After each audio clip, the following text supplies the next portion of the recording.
10, 9, 8, 7, 6, 5, 4, 3, 2, 1.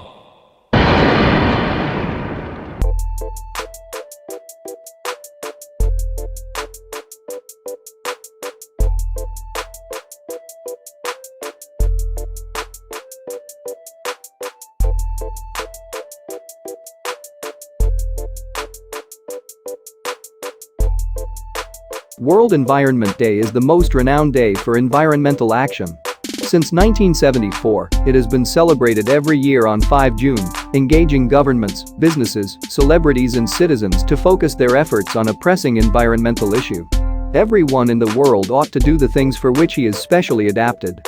It is the part of wisdom to recognize what each one of us is best fitted for, and it is the part of education to perfect and utilize such predispositions. Because education can direct and aid nature but can never transform her. Nature study will show you how full of beautiful and wonderful things God has made the world for you to enjoy. Be contented with what you have got and make the best of it. Look on the bright side of things instead of the gloomy one. Nature hasn't gone anywhere. It is all around us, all the planets, galaxies and so on. We are nothing in comparison.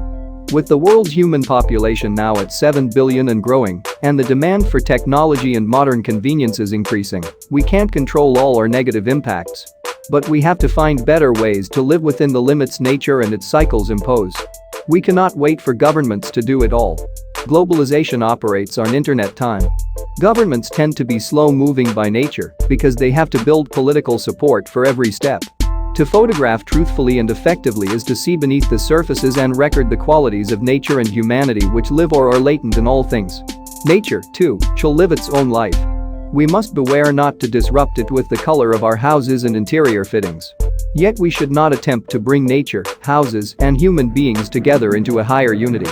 Nature is ever at work building and pulling down, creating and destroying, keeping everything whirling and flowing, allowing no rest but in rhythmical motion, chasing everything in endless song out of one beautiful form into another. Nature cannot be tricked or cheated. She will give up to you the object of your struggles only after you have paid her price. Nature uses only the longest threads to weave her patterns so that each small piece of her fabric reveals the organization of the entire tapestry. Nature gives to every time and season some beauties of its own, and from morning to night, as from the cradle to the grave, it is but a succession of changes so gentle and easy that we can scarcely mark their progress. Nature is a temple in which living columns sometimes emit confused words. Man approaches it through forests of symbols, which observe him with familiar glances. Mountains are Earth's undecaying monuments. The day of the sun is like the day of a king. It is a promenade in the morning, a sitting on the throne at noon, a pageant in the evening. The right of nature is the liberty each man hath to use his own power, as he will himself, for the preservation of his own nature, that is to say, of his own life. God and nature first made us what we are, and then out of our own created genius, we make ourselves what we want to be. Follow always that great law.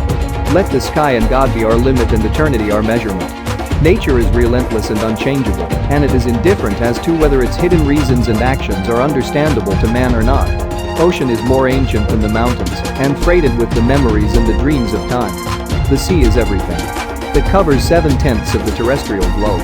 Its breath is pure and healthy. It is an immense desert, where man is never lonely, for he feels life stirring on all sides.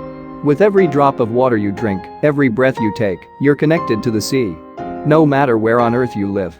Most of the oxygen in the atmosphere is generated by the sea.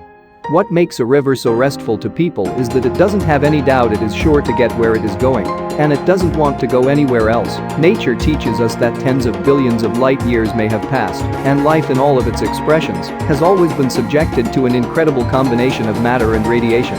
Nature has endowed us with needs, among them are some that she leaves to our own activity to satisfy. Abundant as are the gifts she has bestowed upon us, still more abundant are our desires. We seem born to be dissatisfied.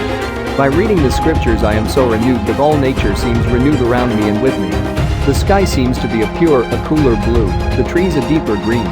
The whole world is charged with the glory of God, and I feel fire and music under my feet. People in cities may forget the soil for as long as 100 years, but Mother Nature's memory is long, and she will not let them forget indefinitely. Even with all our technology and the inventions that make modern life so much easier than it once was, it takes just one big natural disaster to wipe all that away and remind us that, here on Earth, we're still at the mercy of nature. Thank you for watching KHATI Pixel. If you like the video, do share and hit the subscribe button for future video.